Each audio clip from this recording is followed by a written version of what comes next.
In this video we are going to explain how a machine learning model works.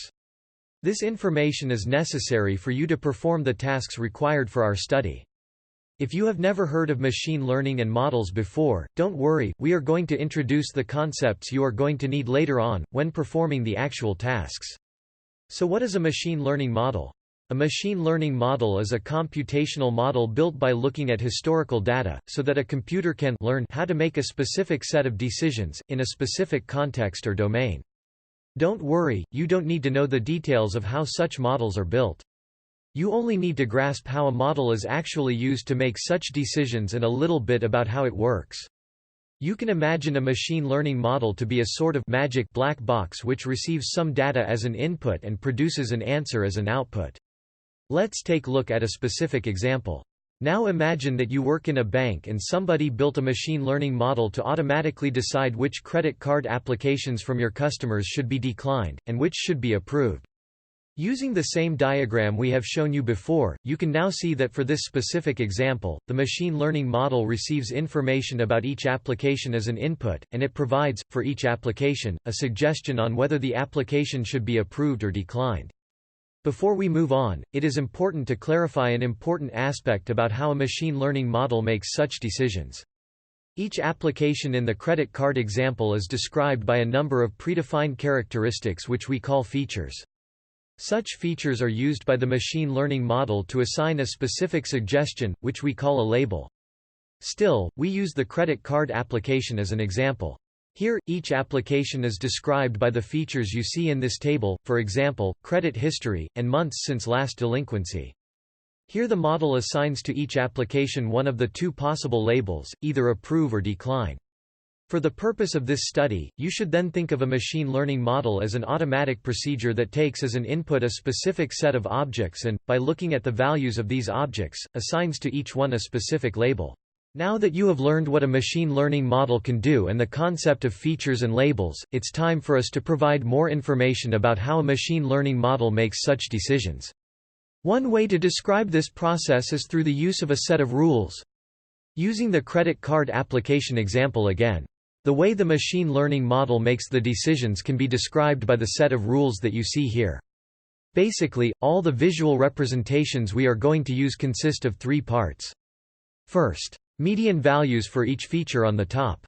Second, rules. Third, legend area, where we explain the meaning of all the symbols and colors we use in the visualization. Please keep in mind, the median values here are useful in the later tasks. If you are not familiar with median, don't worry, just think of it as a kind of average value. Generally, we think a feature value is high if it is larger than the median of this feature. And if a feature of an application has a value smaller than median, we think this application has a low value of this feature. In this diagram, we have four rules, R1, R2, R3, and R4. Each line is a rule. And when an application comes, if its credit card is larger than 72. And months since last delinquency is larger than 12. Then it matches rule R1, which suggests accept.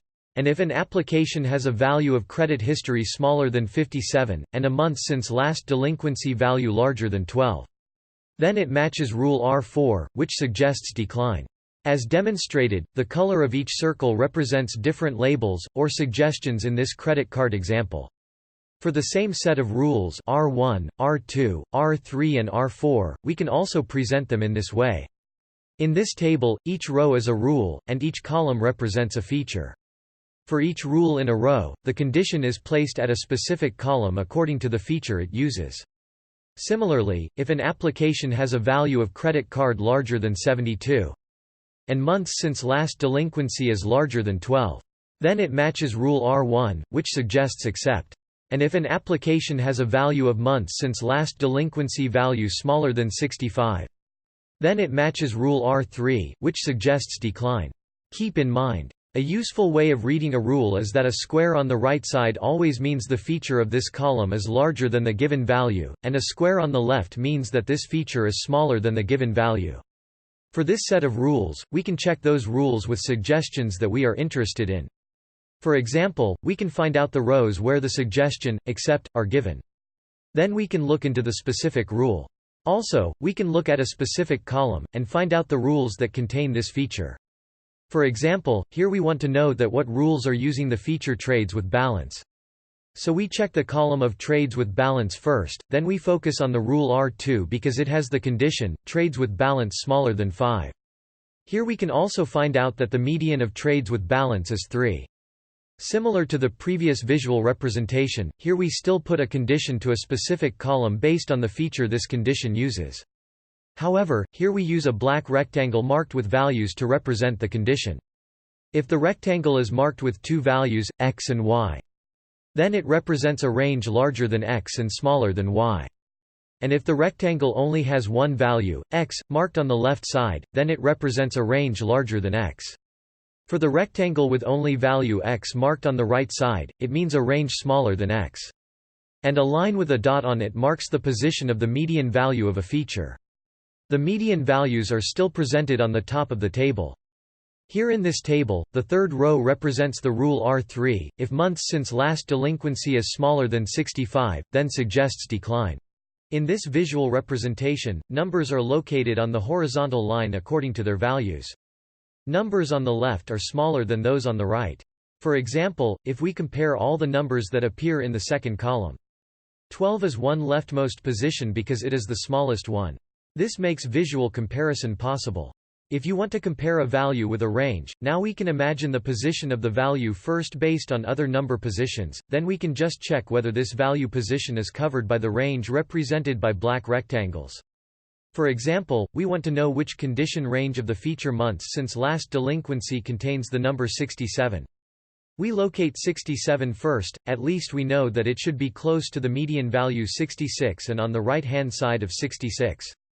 Then we can virtually draw a vertical line across the ranges in this column from the location of 67. Then we found that this line can across the first and the fourth row. So we know that the first and the fourth range contain this value. Similarly, we can visually compare two ranges. For example, we want to compare the high value of the feature months since last delinquency with its condition ranges. To do this, we locate the median first, and because larger values are on the right-hand side, we can imagine there is a black rectangle on the right of 66 to be the high-value range.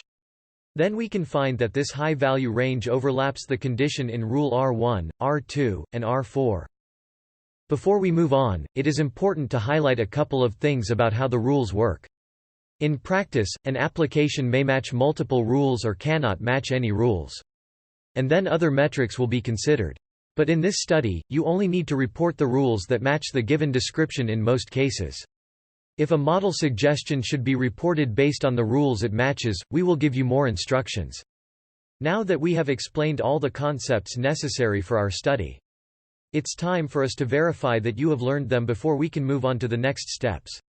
As soon as this video ends, please click on the Start Verification button to access the verification test.